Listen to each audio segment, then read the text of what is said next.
안녕하세요. 김재원입니다. 자, 2부에서는 구체적인 액션 플랜에 대해서 이야기 나눠보도록 하겠습니다. 장우진 대표님과 함께합니다. 대표님 안녕하세요. 네, 반갑습니다. 네, 삼성전자, SK하이닉스 주가에 대해서 궁금해하시는 분들 진짜 많으실 것 정말 같아요. 많으시겠죠. 네. 실적이 일단은 굉장히 잘 나왔습니다. 다들 알고 계시겠지만 실적 어떻게 보셨는지 좀 짚어주시죠. 네, 삼성전자는 영업이익이 57조 원을 나와서 시장의 기대치를 거의 40% 이상 상회했고 네. SK하이닉스는 37조 원 정도 나왔죠. 그래서 시장의 기대치 정도 나왔는데 이런 차이가 어디서 나왔냐라고 본다면 저는 개인적으로 삼성전자가 훨씬 더 서프라이즈가 나올 거라고 보긴 했었어요. 왜냐? SK하이닉스는 기대했던 게 HO의 HBM이었거든요. 근데 HBM은 여기서 추가적인 서프라이즈가 나올 만한 건 없었습니다. 그런데 삼성전자의 서프라이즈는 레거시 쪽이 워낙 좋았어요.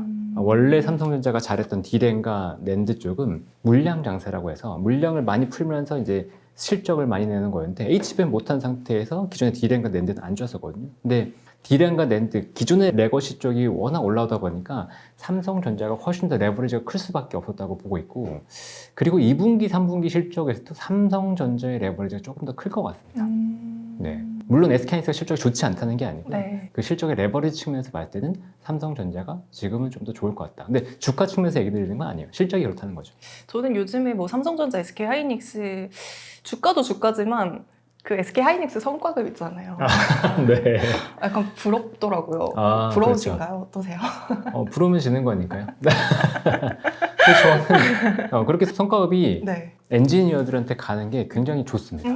더 좋은 걸 이제 개발할 수 있는 동기부여가 될 수 있잖아요. 근데 그것도 그런데요. 네. 의대 중심적인 사고가 탈피됩니다. 맞아요. 네. 그러니까 우리나라는 결국은 엔지니어들이 많이 등장해서 이 기술 개발시켜야 되는 게 굉장히 강한데 그동안 지나치게 의사 쪽으로만 갔다는 거예요. 물론 그게 바이오 쪽 산업의 성장에 물거름이 됐지만 그래도 저는 삼성전자, SK하이닉스가 이렇게 성장을 해주면서 다시 한번 공학도들의 가슴에 뜨거운 불을 지핀 게 굉장히 긍정적인 것으로 보고 있습니다. 맞아요. 그러니까 진짜 의대 가려고 다들 엄청 노력하잖아요. 그렇죠. 한창 그 스카이캐슬이라는 드라마 하면서 막 의대 막 이랬는데 그렇죠. 진짜 말씀 주신 것처럼 엔지니어가 나온다는 게 어떻게 보면 우리나라의 국격을 또 이렇게 상승시킬 수 있는 거니까 그렇죠. 너무 또 뿌듯한 일인 것 같습니다. 근데 또 이제 반대단에서는 이제 삼성전자가 성과급 이러면서 이제 좀 노조 그렇죠. 파업 이런 얘기들이 나오고 있잖아요. 네. 이건 또 어떻게 보시는지 궁금합니다. 일단은 뭐 노조 입장에서도 같이 수익의 과실을 누리고 싶은 건 당연하긴 한데요.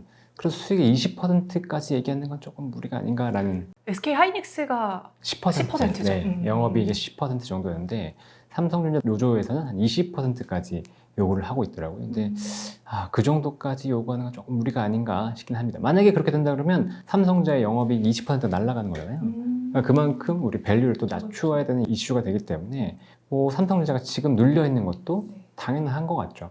SK하이닉스 오늘 7%대 오르지만 삼성전자는 2%대 오르고 있는 것도 지금 파업에 대한 우려감이 있는 것 같은데요. 지금 삼성전자가 제가 더 말씀드렸지만 삼성전자가 이익의 서프라이즈율이 2분기, 3분기에는 더 높을 거라고 예상을 하고 있기 때문에 이렇게 눌릴 때가 저는 기회가 될 거라고 보고 있습니다. 일부에서도 잠깐 말씀해 주셨지만 그러면 만약에 지금 삼성전자랑 SK하이닉스가 아예 없는 사람이라면 지금 신규 매수도 괜찮은 아예 없다면 저는 지금도 조금이라도 사셔도 된다고 보는데요. 그래도 흔들릴 수 있습니다. 주식시장이라는 건 언제든지 흔들릴 수 있기 때문에 여기서 사라고 하니까 내가 몰빵해야지 그렇게 생각하지 마시고 네. 일단은 일단은 지켜보죠. 지금까지 못 사셨다면 시장에 적응을 크게 못 하셨거나 아니면 이제 막 시장에 진입하거나 그런 분들이 굉장히 많으실 거예요. 그러면 일단 시장의 상황을 보시면서 경험해 보세요.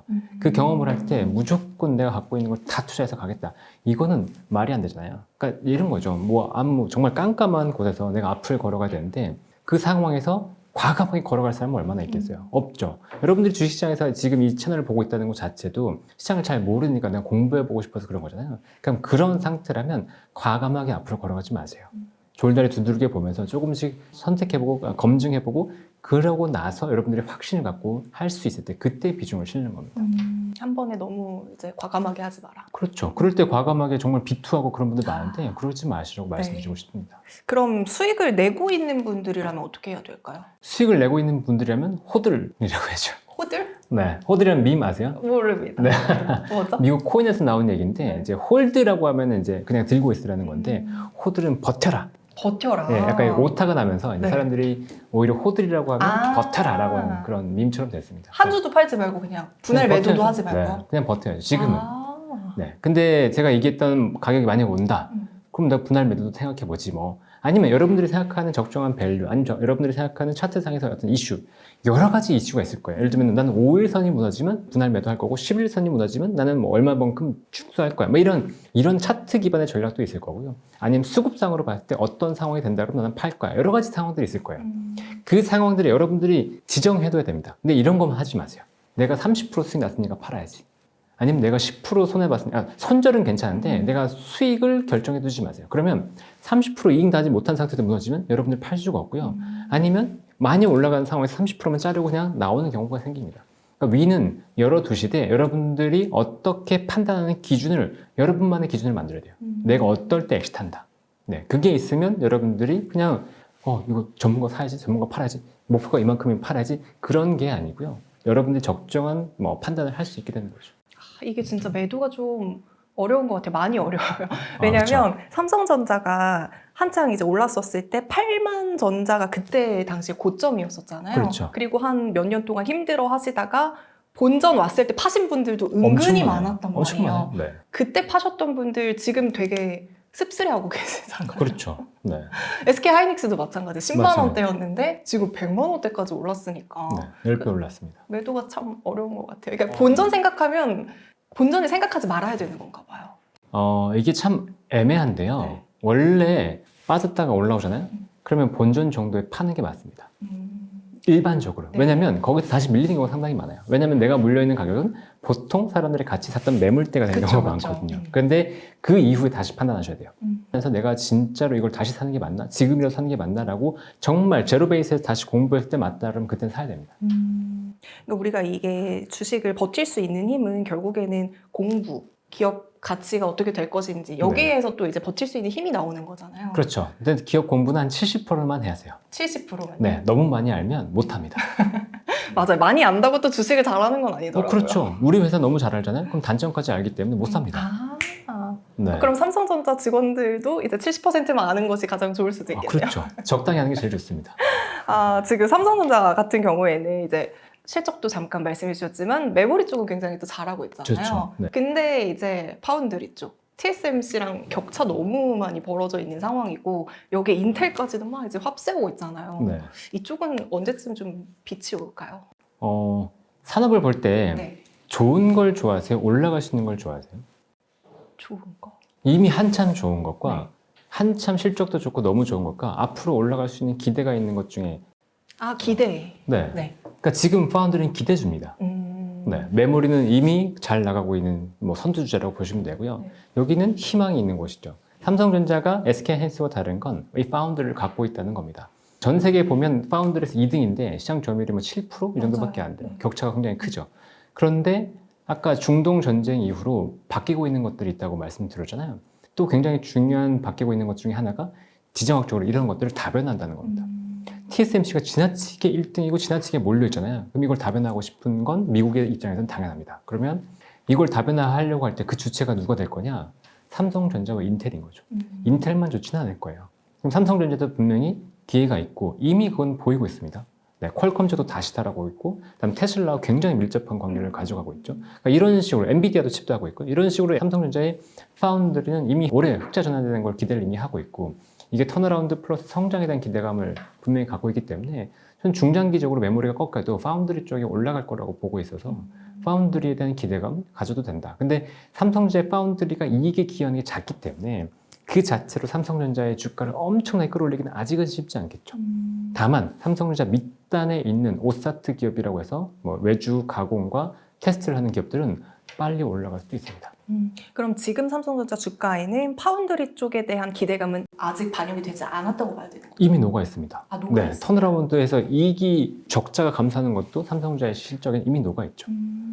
근데 그 장기적으로 기대가 하면서 점유율이 여기서 2배, 10% 이렇게 올라가는 것까지는 기대하지는 않고 있겠죠. 그럼 여기에 플러스 삼성전자도 HBM 뭐 얘기 나오고 있긴 합니다만 네. 조금 더 이게 더 푸시가 된다면 주가가 더 한 번 더 퀀텀 점프 될 수가 있을까요? 삼성전자가 HBM4에 대한 것도 많이 녹아 있습니다. 아. 네, 이미 많이 녹아 있어요. 삼성전자와 SK하이닉스의 주가가 좀 차이가 났던 적이 있었는데 이게 HBM4에 대한 얘기가 이미 나왔기 때문이었거든요. 그러니까 HBM4 같은 경우에 삼성전자는 엔비디아가 원하는 스펙보다 오히려 더 강하게 나왔었어요. 그러니까 이거에 대해서 엔비디아가 원래 요구했던 스펙이 있었는데 SK하이닉스는 그걸 딱 맞췄다. 근데 삼성전자는 더 자기가 잘했다. 어떻게 할지 모르니까 그전에도 실패했으니 오버 스펙을 해놓고 했더니 우연히 잘 됐다라는 얘기도 있었지만 어쨌건 엔비디아는 거기서 추가적으로 스펙을 올렸어요. 그러면서 HBM4에 맞는 게 삼성전자가 돼버렸고 삼성전자가 메인 물량을 좀 가져간 역할이 돼버렸거든요. 그게 이미 주가에 녹아 있습니다. 네. 그리고 SK하이닉스 같은 경우에는 HBM4에서 약간 절었기 때문에 주가가 약간 멈춰 있었긴 하지만 결국 얘기 나오는 거 보니까 메인 물량이 아니라고 하더라도 HBM 자체가 절대적으로 부족하니까 SK하이닉스의 역할도 무조건 들어간다.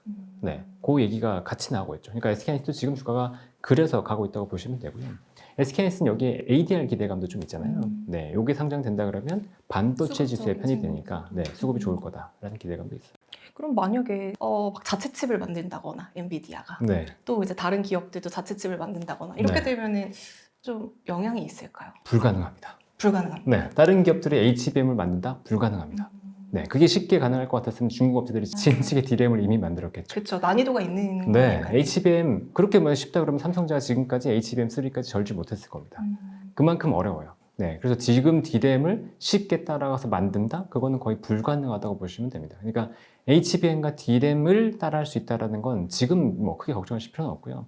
뭐 낸드 정도는 다른 기업들도 빠르게 추격할 수 있겠지만 낸드도 그 증설을 공격적으로 하기는 어려울 거예요. 왜냐면 여기서 증설을 공격적으로 했다가 나중에 또 치킨 게임이 되면 무너지는 기업들이 진짜 부지기수거든요. 네. 가격적인 측면도 다 무너지게 되고. 그렇죠. 네. 그러니까 쉽게 들어오지는 않을 겁니다. 중국 업체들은 자국 내에서 써야 되고 지금 수출 규제가 계속 있기 때문에 그런 측면에서 문제가 되겠다. 어떻게든 내 자국 산업을 키우겠지만 다른 나라에서 자체칩으로 들어온다? 어려울 거예요. 그런 경쟁은 오히려 엔비디아 쪽에 있겠죠. 엔비디아의 GPU를 대체할 수 있는 ASIC이나 TP나 이런 것들이 개발된다는 우려가 있는 거지 메모리 쪽에는 걱정 안 하셔도 될 것 같습니다. 네. 그럼 이제 저희가 좀 실질적인 우리 시청자분들을 위해서 포트 전략도 한번 말씀해 주시면 좋을 것 같아요. 지금 뭐 반도체 쪽부터 시작해서 뭐 부품주, 관련주들을 포트에 담아본다고 했을 때 뭐 어떻게 포트 비중을 나누면 좋을까요? 지금 반도체만 가지고 일단은 반도체 말씀하시는 쪽. 거예요? 네. 네. 그럼 전체 포트에서 일단 반도체 비중 얼마만큼 실느냐가 굉장히 중요할 텐데요. 작년 말부터 얘기했던 건 반도체가 절반 이상이 있어야 된다라고 계속 얘기했어요. 60%, 70%까지 가도 괜찮다라고 얘기를 했었는데 전자와 닉스가 그 중에 또 진짜 대부분이 돼야 됩니다. 네, 지금은 가격 사이클이에요. 캐펙스 사이클로 인한 Q의 증가가 아니다. 물량의 증가가 아니기 때문에 가격 사이클로 본다 그러면 일단은 무조건 삼성전자, SK 하이닉스입니다. 그 가운데서 소부장 쪽에서도 먼저 장비가 들어가거나 먼저 소재가 들어가거나 이런 기업들이 있을 거예요. 그러니까 그런 기업들, 뭐 신규 공정이 들어가면서 새롭게 소재가 들어가는 것들, 뭐 예를 들면 이런 거죠. 한미반도체가 HBM이라는 공정에서 TC 본딩이 쓰이니까 독보적인 기술력 가지고 올라가잖아요, 주가가. 뭐 그런 것처럼 올라가는 그런 기업들을 찾아내야 되는데 지금 봤을 때 뭐 엄청나게 그런 기업들이 잘 보이지는 않아요. 그래서 저는 소부장을 하나 찍으려고 하지 않으셨으면 좋겠어요. 차라리 ETF. 맞아요. 네. 네, 그냥 ETF를 사두시는 게 낫고 하나의 기업을 찍어서 내가 굳이 여기서 수익을 내겠다고 하는 전략은 중소기업에서는 여러분들이 그 기업을 뭐 이렇게 얘기해요. 그 기업의 숟가락 개수까지 알아야 된다. 네, 정말로 모든 걸 다 아는 정도까지 여러분들 깊이 있게 보지 않으신다고 한다면 중소형주에 한두 개에 몰빵하는 전략은 절대 추천드리지 않습니다. 변동성이 심하기도 하고요. 그렇죠. 그리고 뭐 ST랑 HPSP처럼 여기는 이제 고압 수소 언일링을 기반으로 해서 경쟁을 펼치고 있거든요. 특허 소송도 하고 있고 이거는 알 수가 없잖아요. 누가 소송을 하거나. 마찬가지로 다른 소부장들도 경쟁으로 이게 들어간다, 점유율 빠진다, 이게 올라간다 이런 얘기들이 굉장히 많아요. 그러니까 특정 하나의 기업을 선택해서 가는 건 굉장히 위험합니다. 오히려 소부장을 하려면 ETF, 반도체 ETF, 그렇죠. 장비 ETF 쪽으로. 그렇죠. 여러 가지를 약간 넓혀서 보시는 게 훨씬 낫죠. 그럼 코스닥으로 좀 시선을 돌려본다면 코스닥 쪽에는 제약바이오, 뭐 2차전지 이런 섹터들 중에서 제일 좀 괜찮다고 보시는 섹터는 어디가 있을까요? 일단 2차전지 쪽 좋게 보고 있고요. 네, 2차전지 쪽은 일부에서 얘기 드렸지만 전기차 캐즘을 우리가 극복한 단계에 있다고 저는 보고 있습니다. 그리고 원래 이런 거죠. 전기차 캐즘만 있었다 그러면 전기차가 좀 어려울 텐데 ESS라는 게 버티고 있었잖아요. ESS도 잘 나가고 있는데 전기차 캐즘이 회복된다. 그러면 전기차 기업들의 실적, 2차전지 기업들의 실적이 생각보다도 빠르게 회복될 수 있다는 기대감이 있겠죠. 네. 그리고 2021년부터 이어졌던 사이클에서 시작은 돌이켜보면 수주였거든요. 근데 지금 최근에 보시면 벤츠 쪽 맞아. 장기 수주가 나왔죠. 이런 것들이 결국은 한국 기업들이 경쟁력이 있다는 걸 보여주는 거고, 요 장기 계약들은 결국 또 다른 밑단의 음극재, 양극재 좀 뭐 분리막 이쪽으로도 이어질 거기 때문에 이런 수주 기대감도 여전히 저는 긍정적으로 보고 있는 포인트입니다. 그래서 2차전지 쪽은 괜찮은데 또 보세요. 여기에 하나가 더 들어와 있는 게 있습니다. 로봇이 들어왔죠. 네. 아. 네, 로봇에 들어가는 건 전고체 배터리여야 된다라고 네. 얘기가 나오고 있잖아요. 그러니까 화재가 없었는데 집안에 쓰는 로봇에서 갑자기 확 불나면 난리가 나니까 화재가 없는 배터리를 쓰려면 전고체로 가야 되는 거고, 그 전고체는 또 우리나라 삼성 SDI를 중심으로 해서 우리나라가 또 주도해서 가고 있기 때문에 그렇게 본다 그러면 배터리 쪽에 대한 모멘텀이 좀 더 이어질 수 있다고 보고 있고요. 그다음에 바이오는 최근에 삼천당 제약이 무너지면서 맞아요. 굉장히 좀 안 좋았었는데 최근에 또 보면 삼천당 제약이 눌려 있음에도 불구하고 다른 바이오 기업들이 다시 또 움직이기 시작합니다. 그래서 요거는 트리거의 싸움이라고 봐요. 작년에도 반도체가 그렇게 안 좋다가 갑자기 올라갔던 계기가 됐던 게 펩트론, ABL 바이오, 뭐 리가켄 바이오 같은 기업들이 계약이 나오면서 그랬거든요. 네. 그러니까 지금도 이 기업들의 계약이 유효하냐고 그러면 어떤 계약이든 나올 수 있습니다. 뭐 일라일리와의 계약이든 아니면 ABL 바이오가 BBB 기반의 어떤 계약이 나오든 다양한 계약들이 나오면서 또 올라갈 수 있어요. 근데 아까도 말씀드렸지만 삼천장 대학 때문에 눌려있는 상태이기 때문에 그런 계약들의 파급력은 지금 상방 쪽으로 작용할 가능성이 높다. 세론이 아니고. 그래서 바이오 쪽도 괜찮게 보고 있고요. 소부장 쪽은 당연히 반도체 캐펙스가 지금 들어오는 시기이기 때문에 괜찮게 보고 있습니다. 그리고 로봇 쪽도 마찬가지예요. 로봇 쪽도 지금 굉장히 오랫동안 쉬었는데 삼성이 뭔가 로봇 쪽으로 준비를 하는 것 같거든요. 삼성이 로봇을 준비하면 결국 레인보우 로보틱스가 갈 수밖에 없고, 레인보우 로보틱스가 움직이면 밑에 있는 로봇도 같이 움직일 겁니다. 뭐 관절 이런 그렇죠. 쪽도. 여기와 더불어서 이제 현대 자동차가 아틀라스 쪽 관련된 얘기가 추가적으로 나올 거냐? 지금 아직 없어요. 근데 옵티머스와 아틀라스 얘기들이 나오기 시작하면서 로봇이 다시 붐이 된다고 하면 자동차 부품주도 괜찮거든요. 네, 그러니까 지금 코스닥도 충분히 갈 수 있을 만한 상황이었다고 저는 보고 있고, 뭐 밸류도 얘기들 많이 하시는데 유동성이 들어오면 일단은 밸류는 그냥 올라갑니다. 근데 지금 유동성이 계속 풍부하다고 얘기를 드렸고, 그 유동성이 코스닥 쪽으로 칠 수 있다고 얘기를 드리고, 저는 정부가 코스피 5천 얘기잖아요. 5천. 네, 근데 5천 달성하고 이미 초과 달성했잖아요. 그러면 지방선거 전에 정부가 뭘 얘기할까요? 코스닥 활성화? 그 얘기를 할 가능성이 훨씬 높죠. 네, 코스피를 여기서 더 공격적으로 얘기하는 건 정부 입장에서 부담입니다. 그렇죠. 네, 그러니까 지금 소외되어 있는 코스닥 쪽에 대한 활성화 정책을 얘기할 가능성이 훨씬 높겠죠. 만약에 코스피를 얘기한다고 하면 아까 말씀하셨던 뭐 상법 개정이나 이런 것처럼 저PBR 기업들을 중점적으로 공략할 가능성이 높습니다. 그러니까 만약에 소외되어 있고 나는 올라간 거 못 사겠다고 하신다면 지금 말씀드린 이 두 가지 파트를 노려보시는 것도 괜찮죠. 네, 2차전지, 로봇, 바이오. 그럼 아예 코스닥 150 ETF도 괜찮은 방법이 네, 괜찮은 것 같습니다. 지금은 코스닥 쪽에 좀 더 갈 수 있는 것 같아요. 유동성 때문에. 좋습니다.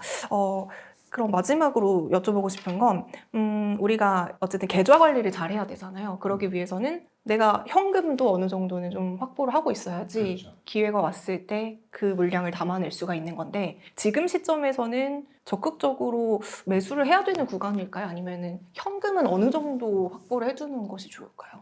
현금은 기본적으로 이제 진짜로 제가 많이 부자분 뭐 만나보면 현금을 거의 한 30% 정도는 들고 계시더라고요. 근데 그거를 써야 될 때 적절히 또 씁니다. 네. 그걸 타이밍을 잘 잡으시는 게 중요한데요. 그냥 좋은 기업 있어라고 할 때 딱 쓰는 게 아니고요. 유동성이라는 것들이 시장에 확실하게 보일 때, 아니면 이게 바닥이라는 게 확실하게 느껴질 때, 그럴 때 써야 되거든요. 그러니까 뭐 제가 한 2주 전인가 코스피가 5천 정도로 딱 찍을 때가 있었어요. 네네. 그때 현금을 쓰시라고 말씀드렸어요. 네, 그럴 때. 정확한 타이밍. 네, 그때 지금 현금 써야 된다. 지금 5천까지 밀렸고 코스피가 91선 지지하고 있는 이 라인이 아니면 여기서 추가적으로 현금을 쓸 수 있는 용기를 낼 수가 없다. 그때 얘기했었고요. 그 다음에 한번 잠깐 전쟁이 좀 고조될 때 이때 현금 늘렸던 것들은 요거 팔고 가시죠 라고 얘기했었고, 그 다음에 제가 강하게 또 한번 사시죠 라고 얘기했었던 게 800대인가 6천 초반인가요? 호르무즈 협의 풀렸을 때 사시라고 말씀드렸어요. 그렇게 뭔가 확신할 수 있는 포인트가 있을 때 현금을 쓰면서 뭔가 여러분들이 시장 유동성이 풍부할 때 이슈가 생기면 그걸 붙여가지고 매매 타이밍을 잡는 거죠. 그러면 그때 매매를 해서 추가로 산 것들은 이게 손실 났을 때 손실 갔다 올라온 것들을 메워주면서 수익을 내줘주잖아요. 그럼 이런 것들은 좀 팔고 현금도 챙겨놓고 이런 전략으로 하면서 내 메인 물량을 지키는 겁니다. 네. 그래야 메인 물량을 지켜나가죠. 이거를 내가 100을 다 들고 있으면 두렵잖아요. 그렇죠. 그럼 밑에 다 팔아버리고 또 올라갈 때 아이고 그럼 다 사고 이러면 안 돼요. 메인 물량을 들고서 등락을 약간 버티고 대신에 확실한 타이밍에 잡아서 매매를 좀 해보는 거죠. 물론 이 타이밍을 정확하게 맞춘다 이거는 정말 어렵겠지만 그렇죠. 그래도 우리가 거시적인 흐름들을 좀 파악하고 있으면 호르무즈 해협 뭐 이런 이슈들 이때 좀 들어갈 수 있는 포인트들이 그렇죠. 우리가 인식할 수가 있겠네요. 맞습니다. 굉장히 중요한 포인트들을 잡을 수 있고요. 그다음에 뭐 차트도 전 차트 자체를 신봉하지는 않는데 좋은 기업에 있어서는 차트에서도 우리가 들어갈 수 있는 타이밍을 충분히 잡아준다고 보고 있으니까요. 여러분들이 생각하시는 차트의 흐름에서 어느 정도의 눌림목이 있을 때 사야 되는지 그런 것들을 판단하시는 것도 굉장히 중요하죠. 네, 그러니까 주변에 이제 증시가 많이 오르면서 진짜 이제는 주식을 안 하는 사람을 찾기가 좀 어려운 것 같아요. 근데 맞습니다. 그럼에도 불구하고 난 주식 관심 없어, 주식 아직도 잘 모르겠어 하는 친구들도 몇몇 있긴 있거든요. 네. 그런 친구들을 위해서 어떻게 시작하면 좋을지도 잠깐 짚어주시면 좋을 것 같아요. 그러니까 소액으로도 충분히 시작할 수 있는 거잖아요. 금시공이라고 하는 교육 플랫폼을 만들어서 강의를 하고 있다고 말씀드렸잖아요. 네네. 근데 거기서 정말 경제에 대한 기초를 말씀드리는데 강조하는 게 뭐냐면 1,000만 원 이상이 없으면 투자하지 마시라고 말씀드립니다. 그래도 시드가 어느 정도 있어야지 네. 유의미한 성과를 낼 수 있으니까. 만약에 아까 제가 말씀드린 것처럼 깜깜한 곳에서 내가 그냥 모르니까 테스트라는 형태로 작은 돈을 들어오시는 건 괜찮아요. 그런데 처음부터 나는 여기서 수익을 낼 건데 작은 돈으로 들어오잖아요. 그럼 문제가 뭐냐면 예를 들어서 50만 원으로 들어와요. 그러면 10% 수익 나면 5만 원이잖아요. 의미가 있으신가요? 없죠. 네. 그럼 그런 분들이 어떤 습관을 들이냐면 따블을 노립니다. 레버리지를 쓰는. 네. 아니 레버리지 쓰기도 하는데 상따, 뭐 상한가 하려고 하는 거 급등주 따라가기 그런 매매를 해요. 그러면 그 매매 패턴 자체가 완전 꼬이기 때문에 수익을 낼 수 있는 그런 기반 공부가 아예 안 됩니다. 설사 초반에 좋다고 하더라도 나중에 망가지게 되고 계속 기법, 방법을 찾게 돼요. 그러면 장기적으로 안정적인 수익을 낼 수 있는 방향을 잃게 되죠. 첫 단추를 잘 끼워야 되네요. 그렇죠. 근데 적어도 1,000만 원, 2,000만 원 있으면 10% 수익을 낸다 그러면 100만 원, 200만 원이니까 내 월급 대비해서 이만큼 받았어 라고 하는 생각으로 바뀔 수 있거든요. 그러니까 수익률 게임으로 바뀝니다. 그러면 복리로 내가 수익률을 어떻게 가져가면 되는지라는 생각의 마인드가 바뀌는 거죠. 그래서 처음에 들어오신다 그러면 저는 그냥 테스트, 내가 진짜 모르니까 이 시장에 테스트한다 그러면 정말 소액으로 10만 원, 20만 원 이렇게 괜찮아요. 하지만 여러분들이 진짜 내가 주식시장에서 큰 수익을 한번 노려보고 싶다 한다면 1,000만 원, 2,000만 원 정도의 금액은 가지고 시작한다는 마인드를 가지는 게 굉장히 중요합니다. 그럼 처음 주식할 때는 보통 ETF 많이 하거든요. 네. 어때요? 그냥 개별 종목으로 하는 게 더 나을까 아니면 ETF로 시작하는 무조건 게? ETF가 맞죠. ETF요? 네. 그런데 ETF를 하신다고 하면요. 전문가 얘기를 무조건 듣는 게 아니고 전체 시장을 관망하는 힘이 필요합니다. 근데 그 전체 시장을 관망하는 힘에서 1번은 뭐냐면 유동성입니다. 유동성 네. 계속 강조해 주시네요. 그렇죠. 네네. 네. 금시공에서 진짜 많이 강조하는데 유동성이 있냐 없냐가 정말 중요하고요. 네, 거기 핵심 내용이 이거예요. 유동성이 있는 가운데 정세 변화, 정치적인 변화라든가 지정학적 변화라든가 이런 이슈가 있고 그다음에 기술 혁신 있고 그다음에 기업의 실적 유동성이 있는 가운데 이 세 가지가 겹치면 주가의 급등은 거의 몇 프로 나옵니다. 그렇죠. 근데 그 중에 하나만 있어도 주가가 급등하는 경우가 많아요. 근데 유동성이 빠졌을 때 급등하는 경우는 거의 없습니다. 근데 지금 유동성이 있는 판이라고 있다고 말씀드렸잖아요. 그럼 잘 보세요. AI라고 하는 게 정부가 밀고 있죠. 정부가 사활을 걸고 있잖아요. 각국 정부들이. 거기에 엔비디아 같은 기업들은 실적이 나고 있죠. 네네. AI 자체가 기술의 혁신이죠. 이 네 가지가 겹쳐 있죠. 그러니까 텐베이가 나왔죠. 포텐이 터진 거예요. 네. 그러니까 그런 것들을 여러분들은 염두에 두시고 내가 모든 것에 안타를 칠 필요는 없다. 내가 확실하게 이 흐름이 보일 때 투자를 해야지. 라고만 하셔도 됩니다. 너무 와닿습니다. 네. 이게 진짜 사실 주식 투자의 정석이긴 한데 사람들이 항상 조급해지잖아요. 맞아요. 뭔가 빨리 부자가 되고 싶고 옆에서 돈 벌었다고 하면 막 포모 올 것 같고. 맞아요. 이미 오셨죠, 많은 분들이. 네. 다시 근데 한번. 그럴수록 진짜 마음을 다스리셔야 됩니다. 맞아요. 유튜브 금시공에 또 네. 기초적인 내용, 유동성에 대한 내용들도 자세하게 담겨 있으니까요. 함께 참고해 주셔도 좋을 것 같습니다. 이렇게 오늘 뭐 구체적인 뭐 매도 타이밍 이런 거 여쭤보려고 했는데 그것보다 훨씬 더 유익하고 와닿는 이야기들을 많이 해주셔가지고 감사합니다. 시청자분들이 정말 많이 도움이 되셨을 것 같아요. 네. 마지막으로 한 말씀 해주시죠.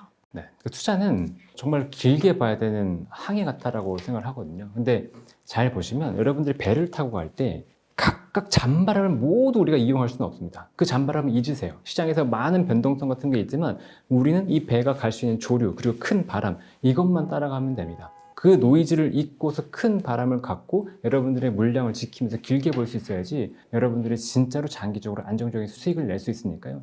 그런 마음가짐을 좀 가셨으면 합니다. 그리고 그런 마음가짐을 제 유튜브와 함께도 범성공자 장학준 유튜브와 함께도 많이 좀 누려보셨으면 좋겠습니다. 좋습니다. 오늘 말씀 너무 감사합니다. 네, 감사합니다.